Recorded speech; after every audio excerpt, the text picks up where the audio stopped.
श्री चंद्रशेखर शिव शक्ति में आपका बहुत बहुत स्वागत है। केन्या में एक पास्टर ने बहुत बड़ा कांड किया था, शायद आप सभी सुने होंगे, अगर नहीं तो मैं इस वीडियो में वैसे भी पढ़ के बताऊंगी। भूखे रहो, यीशु से होगा मुलाकात। अंधविश्वास ने लिया 47 के जान। पादरी के कहने पर सामूहिक आत्महत्या का मामला। अफ्रीका के देश केन्या में एक ऐसी पादरी के कहने पर 47 लोगों ने भूखा रहकर सामूहिक आत्महत्या कर लिए हैं। पुलिस ने इन लोगों के शवों को किल्फी प्रांत में शाकाहोला के जंगल से बरामद किए हैं। केन्या के शाकाहोला के जंगल से शवों का मिलना जारी है।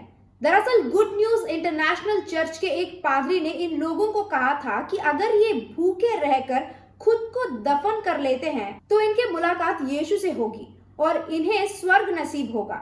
अब इन लोगों के शवों को निकालने का काम 3 दिनों से चल रहा है। अब एक और हैरान करने वाली बात यह है कि एक ही कब्र में 5 लोग मिले। वो चाहते थे कि पूरा परिवार यीशु को एक ही साथ मिले। न्यूज वेबसाइट केन्या डेली के मुताबिक पुलिस अब सभी शवों से डीएनए सैंपल इकट्ठा कर रहे हैं, जिससे ये साबित हो सके कि लोग भूखे रहने से ही मरे थे। पादरी पॉल मैकेंजी के वजह से ऐसे पहले भी 2 बच्चियों की मौत हो गई थी। तब उनके माता पिता की शिकायत पर उसके खिलाफ केस दर्ज हुआ था। उस समय उसे 10,000 केन्यन शिलोंग यानी 6,000 रुपए के जुर्माने पर छोड़ दिया गया था। इसके बाद जब 14 अप्रैल को पुलिस को 11 लोगों के शव मिले तो उसे फिर से पकड़ लिए। अब लेटेस्ट अपडेट है कि 47 शव नहीं 90 शव मिले हैं और अभी भी पुलिस अपना सर्च ऑपरेशन जारी रखा है। अगर ये कोई डोंगी बाबा होता तो बीबीसी वालों को इस न्यूज को छापने में मजा आता, पर पादरी है ना, इसीलिए कोई मैगजीन के ऊपर आतंकी पादरी, राइज बैक टेररिज्म जैसे पिक्स नहीं दिखेंगे। मरे हुए को जिंदा करेंगे, जो जिंदा है उसे मार देंगे। ऐसी बातों का ईसाई मजहब ने ठेकेदारी ले रखी है। इस बात पर इनके आसपास भी कोई मजहब नहीं आएगा। मतलब उनका बेसिक सिद्धांत में ही ये बात है कि कोई मर गया और सोचना है कि वो हमारे लिए ही मर गया। इस बात को मान ले तो मुफ्त में स्वर्ग मिलेगा। इससे बड़ा अंधविश्वास पूरी दुनिया में क्या हो सकता है, मुझे बताइए। जो लोग इस अंधविश्वास को मानते हैं, ऐसी बहुत संभावनाएं हैं कि वो ज्यादा अंधविश्वास का शिकार बन जाए। अगर बाइबल में देखेंगे कि उपवास के बारे में क्या लिखा है तो पहले यीशु कभी उपवास ही नहीं किया था।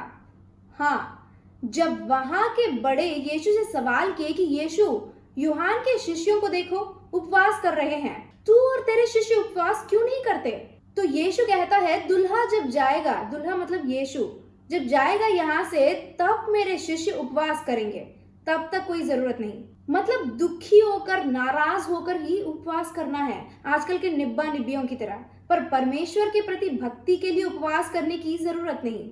वहां यीशु का यही मतलब था। यीशु को मारने के बाद भी उनके शिष्य ने उपवास नहीं किए, छोड़िए वो अलग बात है।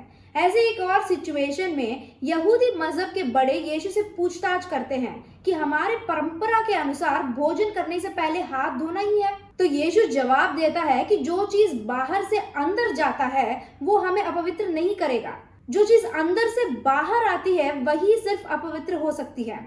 ऐसे एक सड़ा हुआ सा लॉजिक देता है। यानी यीशु खाने के मामले में पीछे हटने वालों में से नहीं है। एक और संदर्भ में यीशु खुद अपने बारे में कहा कि मनुष्य का पुत्र खाते पीते आ रहा है, तो आप अपने दोस्तों से कह रहे हैं ना कि वो भुक्कड़ और पियक्कड़ है। ऐसे खुद अपने बारे में कहा है, मैंने नहीं कहा। ये उपवास, भूखा रहना, ये सब बाइबल में कहीं पर भी नहीं लिखा है। फिर भी ये पादरी लोग उपवास के नाम पर मासूम भेड़ियों का खून पी रहे हैं।